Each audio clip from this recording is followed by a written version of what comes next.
ആഭ്യന്തരമന്ത്രിയോട് വ്യക്തിപരമായ എന്തെങ്കിലും വൈരാഗ്യമുണ്ടെങ്കിൽ അത് തീർക്കേണ്ടത് റോഡിലല്ല. ഇതെന്റെ വ്യക്തിപരമായ കാര്യമല്ല. VK കൃഷ്ണനെയും ഖാദർ സാഹിബിനെയും മോചിപ്പിക്കാൻ സാറും മന്ത്രിയും ചേർന്ന് നടത്തിയ കള്ളക്കളിയോടുള്ള സമൂഹത്തിന്റെ പ്രതിഷേധമാണ്. അവർ കുറ്റക്കാരാണെന്ന് പറയാൻ തന്റെ കയ്യിൽ എന്താണ് തെളിവ്? മര്യാദയ്ക്ക് ഇവിടെ വെച്ച് അവസാനിപ്പിച്ച് എല്ലാവരും പിരിഞ്ഞു പോകുന്നതാണ് നല്ലത്. ഞങ്ങൾ പോകില്ല സാറേ, ഇല്ലെങ്കിൽ ഞങ്ങൾ കുറെ കൊല്ലേണ്ടി വരും. പോക്കിത്തരം പറഞ്ഞോളാം.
മറ്റത് വായിച്ചിട്ടുണ്ടാവും.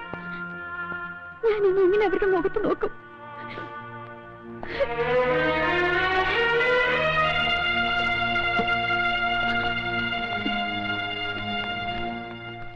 കൂട്ടുകാരികളോട് പറയാനും ചിരിക്കാനും ചിലപ്പോൾ ഞാനൊരു കഥാപാത്രമായിട്ടുണ്ടാവും അല്ലേ?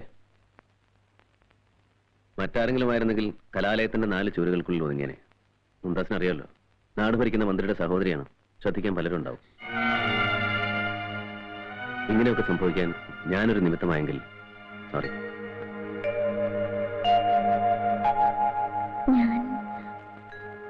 ഇനി അഥവാ അരുതാത്ത ഏതെങ്കിലും ഒരു മോഹത്തിന്റെ തുടക്കത്തിലാണെങ്കിൽ വേണ്ട.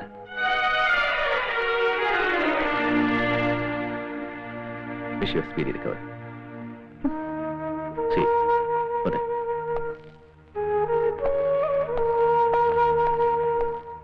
വയലന്റ് മോബ് കൺട്രോൾ ചെയ്യാനല്ല, മന്ത്രിയുടെ സഹോദരിയെ രക്ഷിക്കാനാ അമർനാഥ് തോക്കെടുത്തെന്നാണല്ലോ പത്രങ്ങളിലൊക്കെ എഴുതിയിരിക്കുന്നത്.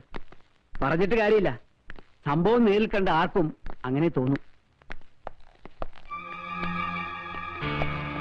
Amarnath, report my office immediately. ഒരു ന്യായവും എനിക്ക് കേൾക്കണ്ട. തന്റെ പേരിൽ നടപടിയെടുക്കാതിരിക്കാനുള്ള എന്തെങ്കിലും സമാധാനം എനിക്ക് പറയാനുണ്ടോ? ഉണ്ടെങ്കിൽ പറയണം. ഇപ്പൊ എന്റെ നേർക്കാണല്ലോ താൻ യുദ്ധം പ്രഖ്യാപിച്ചിരിക്കുന്നത്. പറയണം മിസ്റ്റർ അമർനാഥ്. എന്ത് പറഞ്ഞാലും ആ തലയിൽ ഇപ്പൊ കയറില്ല. കാരണം സ്വന്തം നാവും മറ്റാരുടെയോ ബുദ്ധിയുമാണ് സാറിനെ കൊണ്ട് ഇതൊക്കെ പറയിപ്പിക്കുന്നത്. ചോദിച്ചതിനുള്ള ഉത്തരം മാത്രം മതി. അകത്തായാൽ വധശിക്ഷ വരെ ലഭിക്കാവുന്ന ഒരു നൊട്ടോറിയസ് ക്രിമിനൽ. അവന്റെ മരണം വേദനിപ്പിച്ച ഏതെങ്കിലും നായ്ക്കളുടെ കുറയാണ് സാറിനെ വിഷമിപ്പിക്കുന്നതെങ്കിൽ mister Amarnath mind your words. അല്ലെങ്കിൽ എന്റെ പദവി, അഭിമാനം, കുടുംബത്തിന്റെ സൽപ്പേര് ഇതെല്ലാമാണ് നിങ്ങൾ പന്താടുന്നത്. താനും വായിച്ചല്ലോ പത്രത്തിലെ വാർത്ത. എന്റെ സഹോദരി, എന്റെ ചങ്കാവള്, അവളെ കുറിച്ച് നിങ്ങൾക്ക് നോവും. കാരണം സ്നേഹത്തിന് പുതിയ വ്യാഖ്യാനങ്ങൾ കണ്ടുപിടിച്ച മഹാനാണല്ലോ നിങ്ങൾ. അല്ലായിരുന്നെങ്കിൽ നിങ്ങളെ മനസ്സാവരിച്ച അശ്വതി എന്ന പാവം പെൺകുട്ടിയുടെ മോഹങ്ങളും സ്വപ്നങ്ങളും ഇങ്ങനെ മരവിച്ച് കിടക്കില്ലായിരുന്നു. അധികാരം വെട്ടിപ്പിടിക്കാനുള്ള പടയോട്ടത്തിനിടയ്ക്ക് നിങ്ങൾ ചവിട്ടിത്താഴ്ത്തിയ ആ പാവം പെണ്ണിന്റെ കണ്ണീരിന്റെ വില നിങ്ങൾക്ക് മനസ്സിലാവില്ല. ഇനി നാളെ ഒരുപക്ഷെ നിങ്ങളുടെ പ്രവർത്തനങ്ങൾക്ക് അവളൊരു തടസ്സമായി നിന്നാൽ അതുകൊണ്ട് തന്നെ അവളുടെ കഴുത്ത് തിരിച്ച് കൊല്ലാനും നിങ്ങൾ മടിക്കില്ല. ബിക്കോസ് യു ആർ എ ഫാനാറ്റിക്, ഒരു വർഗീയവാദി.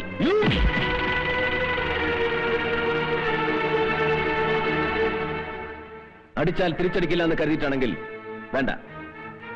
ലക്ഷക്കണക്കിന് രൂപ കൈക്കൂലി വാങ്ങി പൂമനം കടപ്പുറം ഒരു ചോരക്കളമാക്കി മാറ്റാൻ പ്രവർത്തിച്ച ഒരു തേർഡ് റേറ്റ് കൊണ്ടേടെ അടി ചുമ്മാ കൈയും കെട്ടി നിന്ന് വാങ്ങാൻ പാകത്തിന് ഒരു നട്ടലില്ലാത്ത തന്തയ്ക്ക് പിറന്നവനാണ് അമർനാഥൻ ധരിച്ചിട്ടുണ്ടെങ്കിൽ നോ, ആ ദേശദ്രോഹികളെ പുറത്തു കൊണ്ടുവിടാൻ ഉത്തരവിട്ട ഈ നാവ് പിഴുതെടുത്ത് ഉടുമുണ്ടൂരിയെറിഞ്ഞ് കയ്യാമം വെച്ച് പരസ്യമായി നടുറോട്ടിലൂടെ നടത്തിക്കൊണ്ടുപോയാൽ ഇൻസ്പെക്ടർ അമർനാഥിന്റെ ഒരു രോമം പോലും പിഴുതെറിയാൻ നിങ്ങൾക്കോ നിങ്ങളുടെ പാർട്ടിക്കോ കഴിയില്ല എന്ന് എനിക്ക് ഉറപ്പുണ്ട്. But unfortunately I have no solid evidence against you. അത് കിട്ടിക്കഴിഞ്ഞാൽ ഹോം മിനിസ്റ്റർ അബ്ദുൾ റഹീം പിന്നെ ഞാൻ വൈകില്ല. പക്ഷെ അതിനു മുമ്പ് നിങ്ങളുടെ അധികാരം ഉപയോഗിച്ച് എന്റെ യൂണിഫോം തിരിച്ചു വാങ്ങാനുള്ള ആണും പെണ്ണും കെട്ട കളി നിങ്ങൾ കളിച്ചില്ല എങ്കിൽ. അമർനാഥ്, ആ പറഞ്ഞ ആണും പെണ്ണും കെട്ട കളി കളിച്ചാൽ താൻ രക്ഷപ്പെടുമെങ്കിൽ ഞാൻ കളിക്കുകയാണ്. Please tender your resignation letter. കുറ്റം മുഴുവൻ എന്റെ തലയിൽ ചുമത്തി വെച്ചിട്ട് പോകണമെങ്കിൽ പ്ലീസ് ഡു ഇറ്റ്. ഒന്ന് മനസ്സിലാക്കണം, ഇത്രയേറെ ശത്രുക്കളെ സമ്പാദിച്ചിട്ടും തന്റെ ശരീരത്തിൽ നിന്ന് യൂണിഫോം പോകാതിരുന്നത് ഞാൻ ആഭ്യന്തരമന്ത്രിയുടെ കസേലിരുന്നുകൊണ്ടാണെന്നെങ്കിലും താനും തന്റെ അച്ഛനെ പോലെ തെരുവിൽ കിടന്ന് മരിക്കാതിരിക്കാൻ, തന്നെ വിളിച്ചു വരുത്തി കൊലയ്ക്ക് കൊടുത്തു എന്ന ശാപി തലയിൽ വീഴാതിരിക്കാൻ യെസ്, ഞാൻ ആണും പെണ്ണും കെട്ട കളി കളിച്ചു. അധികാരം വെട്ടിപ്പിടിക്കാനുള്ള പടയോട്ടത്തിൽ ചവിട്ടിത്തള്ളി ഒരു പെണ്ണിന്റെ കണ്ണീരിന്റെ വില എനിക്കറിയില്ല താൻ പറഞ്ഞില്ലേ? തനിക്കറിയോ, അശ്വതി മേനോൻ എന്ന ഹിന്ദു യുവതിയെ പരസ്യമായി താലികെട്ടാൻ ക്ഷണക്കത്ത് വരെ കൊടുത്തവനാ ഞാൻ. പക്ഷെ തടഞ്ഞു താനീ പറയുന്ന വർഗീയവാദികളും രാഷ്ട്രീയ പ്രഭുക്കന്മാരും. കതിർമണ്ഡപത്തിലേക്ക് കാലുകുത്താൻ കാത്തിരുന്ന അവളുടെ മുന്നിൽ വിവാഹത്തിൽ പ്രതിഷേധിച്ച് ആത്മഹത്യ ചെയ്ത അച്ഛന്റെ ശവശരീരം കുളിപ്പിച്ച് കിടത്തിയപ്പോൾ തകർന്നത് 2 ജീവിതങ്ങളാ. പിന്നെന്താ താൻ പറഞ്ഞത്? ലക്ഷക്കണക്കിന് രൂപ കൈക്കൂലി വാങ്ങി പൂമനം കടപ്പുറം ചോരക്കളമാക്കാൻ ശ്രമിച്ച തേർഡ് റേറ്റ് ഗുണ്ട. ആ തേർഡ് റേറ്റ് ഗുണ്ട GK കൃഷ്ണയെയും ഖാദർ സാഹിബിനെയും അറസ്റ്റ് ചെയ്ത ദിവസം അനുഭവിച്ച നെഞ്ചരിച്ചിൽ താണെന്ന് അറിയണം. 24 മണിക്കൂറിനുള്ളിൽ അവരെ മോചിപ്പിച്ചില്ലെങ്കിൽ ആദ്യം തെറിക്കുന്ന തല തന്റേതായിരിക്കുമെന്ന് വിശ്വസിക്കാവുന്ന കേന്ദ്രങ്ങളിൽ നിന്ന് എനിക്ക് റിപ്പോർട്ട് കിട്ടി. തന്നെക്കുറിച്ച് ആലോചിച്ചപ്പോൾ ഒരു നിമിഷം ഞാൻ മന്ത്രി അല്ലാതായടോ, വെറും മനുഷ്യനായിപ്പോയി. തൽക്കാലം അവരെ പുറത്തുവിടാൻ പറഞ്ഞ് തന്റെ തല സംരക്ഷിക്കാൻ ശ്രമിച്ചത് അതുകൊണ്ട് മാത്രമാണ്. പിന്നെ നടന്ന സംഭവങ്ങളുടെ പിന്നിൽ കളിച്ചത് ആരാണെന്ന് എനിക്കറിയില്ല അമർനാഥ്, എനിക്കറിയില്ല. എല്ലാം ഒന്ന് തുറന്നു പറയാൻ, തന്നെ ഒന്ന് അടുത്ത് കിട്ടാൻ ഒരുപാട് ശ്രമിച്ചതാ ഞാൻ. പക്ഷെ അപ്പോഴേക്കും താൻ ഒരുപാട് അകന്നു, ഒരുപാട്.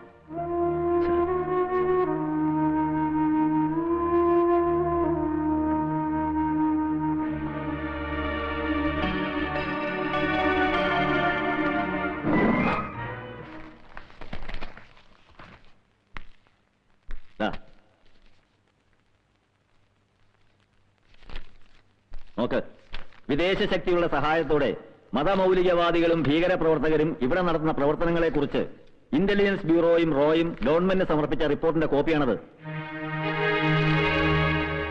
ജീർണിച്ച രാഷ്ട്രീയ മത്സരം ഈ ഫയലുകൾ തുറന്നു നോക്കാൻ പോലും എന്നെ അനുവദിച്ചില്ല. ആസാമും പഞ്ചാബും കാശ്മീരും മാത്രമല്ല, ഈ സംസ്ഥാനവും തകർത്ത് കളയാനുള്ള ആയുധങ്ങളും അക്രമിപ്പടയും നമ്മുടെ തീരപ്രദേശം വഴി കടന്നു വരുന്നുണ്ടെന്നാണ് സൂചന. അതൊക്കെ കണ്ടുപിടിക്കാനും നടപടിയെടുക്കാനും കേവലം ഒരു സർക്കിൾ ഇൻസ്പെക്ടറായ തനിക്കോ ഒരു മന്ത്രിയായ എനിക്കോ അത്ര എളുപ്പമാണോ അമർനാഥ്? ജയിക്കുമെന്ന് ഉറപ്പില്ലാത്ത ഒരു കളിക്ക് തന്നെ ഞാൻ... സോറി സാർ.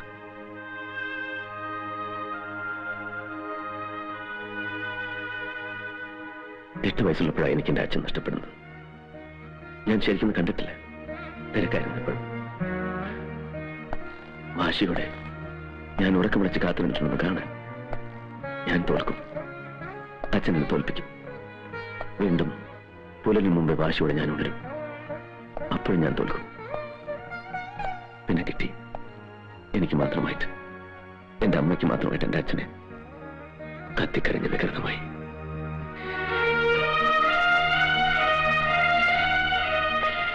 എന്റെ അമ്മ ഇപ്പോഴും പറയും, ഞാൻ ഉറങ്ങിക്കിടക്കുമ്പോ എന്റെ അച്ഛൻ എന്റെ നെറ്റിയിൽ ഒരുപാട് ഉമ്മ തന്നിട്ടുണ്ട്. പിന്നെ കാത്തിരിക്കാൻ ആരുമില്ലാതായപ്പോ അമ്മയ്ക്ക് പറയാൻ ഒരുപാട് കഥകളുണ്ടായിരുന്നു. ആ കഥകൾ കേട്ട് ഞാൻ കോരിത്തരിച്ചിട്ടുണ്ട്. അപ്പോഴൊക്കെ എനിക്ക് തോന്നും, ആ അച്ഛനെ പോലെ പൊരുതാൻ, ആ അച്ഛനെ പോലെ മരിക്കാൻ. അമർന്ന ആ അച്ഛനെ പോലെ മരിക്കാൻ എന്നെ അനുവദിക്കണം. പ്ലീസ്. എനിക്ക് തെറ്റിയിടും. തന്നെ തോൽപ്പിക്കാൻ ആർക്കുമാവില്ല. ആത്മവിശ്വാസത്തോടെയാ തനിക്ക് ഞാൻ ഈ ഫയലുകൾ തന്നത്. ഇത് വെച്ച് തനിക്ക് എവിടെ കയറിയും പരിശോധിക്കാം, എന്ത് നടപടിയും സ്വീകരിക്കാം. ഹോം മിനിസ്റ്റർ അബ്ദുൾ റഹീമായി പറയുന്നത് ആരും തന്നെ തടയില്ല. Carry on.